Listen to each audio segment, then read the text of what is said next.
vamos a hablar de la dinámica. La dinámica es una rama de la física que se centra en el estudio de las causas del movimiento y cómo unos cuerpos influyen en el movimiento de otros a través de interacciones.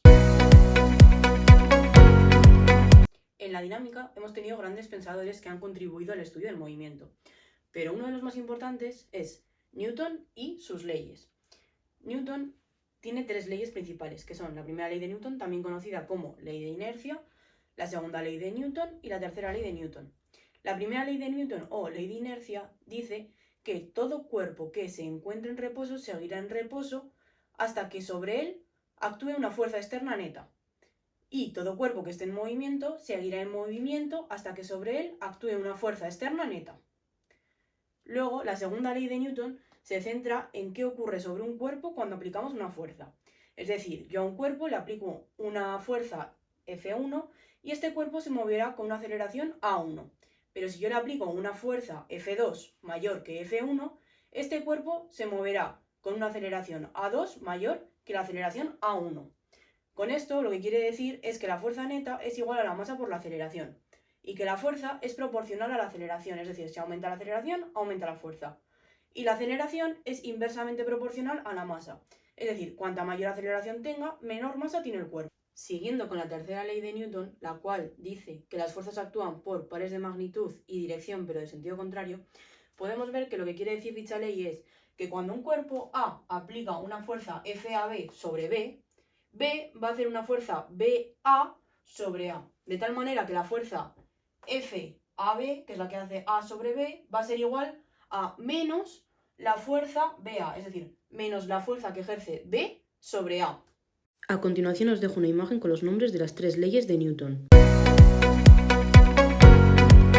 Otro concepto muy importante en la dinámica es la fuerza de rozamiento. Esta fuerza es una fuerza opuesta al deslizamiento y su fórmula es mu por la fuerza normal. Mu es el coeficiente de rozamiento estático o dinámico. Estático si se encuentra en equilibrio, dinámico si se encuentra en movimiento. El mu dinámico va a ser siempre menor que el mu estático. Buenos días, ahora vamos a llevar a cabo la realización de algunos ejercicios de dinámica. El ejercicio me dice que tengo dos bloques, uno de M1 y otro de M2. Me dice que sobre M1 se aplica una fuerza F1, que da lugar a una aceleración de 5 metros por segundo. Y luego, en el bloque M2 me dice que la fuerza F2 es igual a la fuerza 1 del bloque 1 y que tenemos una aceleración de 11 metros por segundo. Me pide calcular cuál es F1 y cuál es la masa del bloque 2. Para calcular F1 tengo que fuerza es igual a masa por aceleración, de la manera que la fuerza es 1 por 5. Entonces la fuerza 1 son 5 newtons. Como F2 es igual a F1, F2 son 5 newtons. Pero me pide calcular la masa del bloque 2. Entonces despejo la masa y tengo que la masa es igual a la fuerza entre la aceleración. Por lo que la masa 2 es 5 entre 11, 0,45 kilos. Siguiente ejercicio. El ejercicio me dice que tengo un cuadro de peso 8 newtons, que está sujetado por dos cables, uno con un ángulo θ1 de 60 grados y otro con un ángulo θ2 de 30 grados. De forma que me pide calcular las tensiones 1 y 2, que es la tensión que tiene cada cable. Para calcular la tensión, tengo que tener en cuenta el ángulo en el que se encuentra. Por lo tanto, la tensión de 1 va a ser el peso por el seno de este ángulo 1. Y la tensión de 2 va a ser el peso por el seno de este ángulo 2. Por lo que me sale que T1 son 6,9 newtons y T2 me sale que son 4 newtons. El siguiente ejercicio que vamos a hacer me dice que tengo a Paula conectada con Sandra a través de un cable y Paula se encuentra en un plano inclinado con un determinado ángulo. Y me pide que calcule la aceleración y la tensión del cable. Por lo que planteo el sistema de fuerzas para cada uno. Para Paula tengo el peso con un determinado ángulo y la tensión en el eje X, ¿vale? De manera que tengo que el sumatorio de fuerzas es igual a la masa por la aceleración, ¿vale?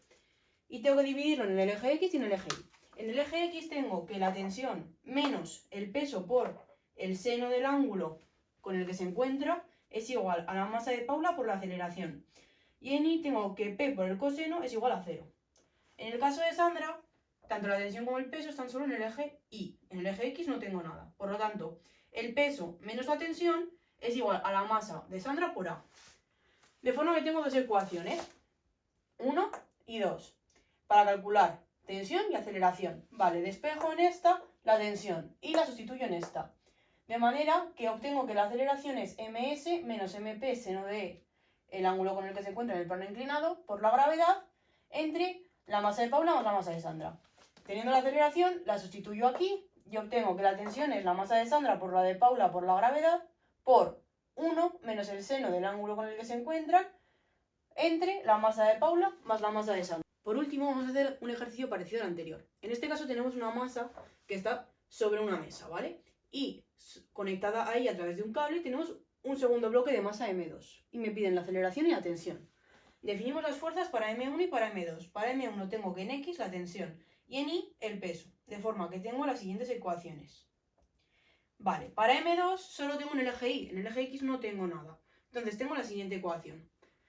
Dichas ecuaciones las pongo en un sistema. Entonces, como ya tengo la tensión despejada, introduzco la tensión en la segunda ecuación y obtengo el valor de la aceleración, que es M2 entre M2 más M1. Con la aceleración la introduzco en la tensión y obtengo el valor de la tensión, que es M1 por M2 entre M2 más M1.